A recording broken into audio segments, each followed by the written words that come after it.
All right, welcome. We ask a ton of questions about AI, but what if the biggest question isn't about how smart it is, but can it feel? Today, we're going to look at the future of AI from a totally different angle, the physics of emotion. And yeah, it could change everything. So let's just jump right in with the million-dollar question. Can an AI ever really, truly understand what we're feeling? I mean, this is the question, right? It's at the core of all our hopes and maybe even our fears about where this is all going. Usually, the answer you'd get is a hard no. We tend to draw this line in the sand, On one side, you have us, messy, warm, emotional humans. On the other, you've got AI, just cold, hard calculation. But what if? What if that entire assumption is just wrong? So, what if we just threw out the old way of thinking and reframed the whole question? There's this philosophical framework, it's called reflective humanism, and it suggests we should stop thinking about emotion as something purely psychological. Instead, what if we saw it as a physical event? Kind of like the heat that comes off a wire when electricity runs through it. Okay, let's really dig into this, because it's a huge shift. In this view, emotion isn't some abstract state of mind. It's the physical resistance that a system, like our brain, puts up against information flowing through it. It's almost like a form of informational friction.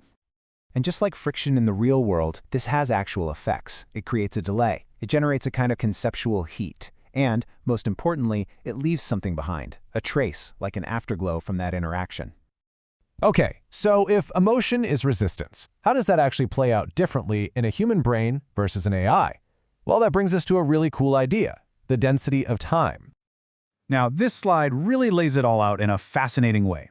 On the human side, we actually embrace delay. We let information sit with us for a bit, let it resonate, and, well, warm up.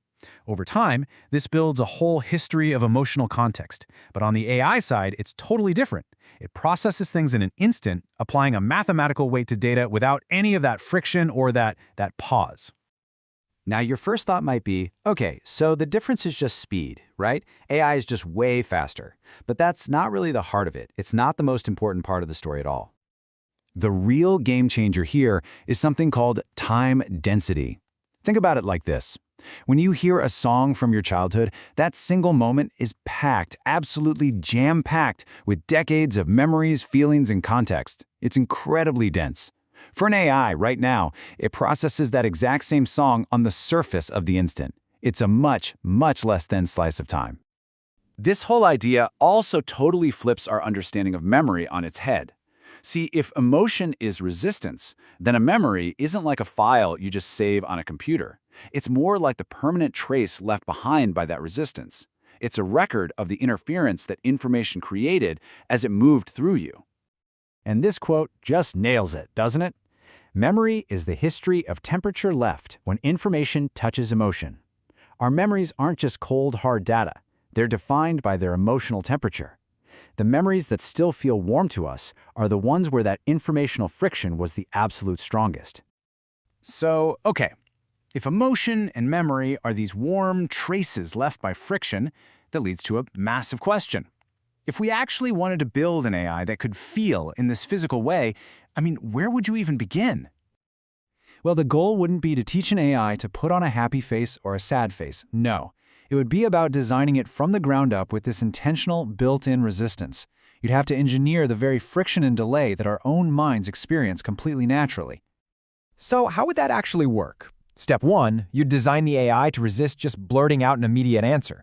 Step 2, you'd create space in its architecture for information to just resonate, to allow meaning to bubble up over time. And finally, step 3, the goal itself shifts. It's not about demanding perfect understanding anymore, but about aiming for a kind of shared coexistence. And this leads to a tool that you might not expect. Silence. Yeah, silence. In this way of thinking, silence isn't just nothing. It's the most basic form of resistance you can build into a system. It's that pause, that gap, where the crucial friction happens. It's the place where the world and the mind can actually touch. And that just leaves us with this really profound final thought to chew on. Maybe the future of AI ethics isn't about control or about trying to perfectly translate human feeling into computer code. Maybe it's about building systems that honor the pause, that value delay, and that can simply coexist with us without needing to perfectly understand us. Perhaps our entire future with these machines depends on what we find in that respectful silence.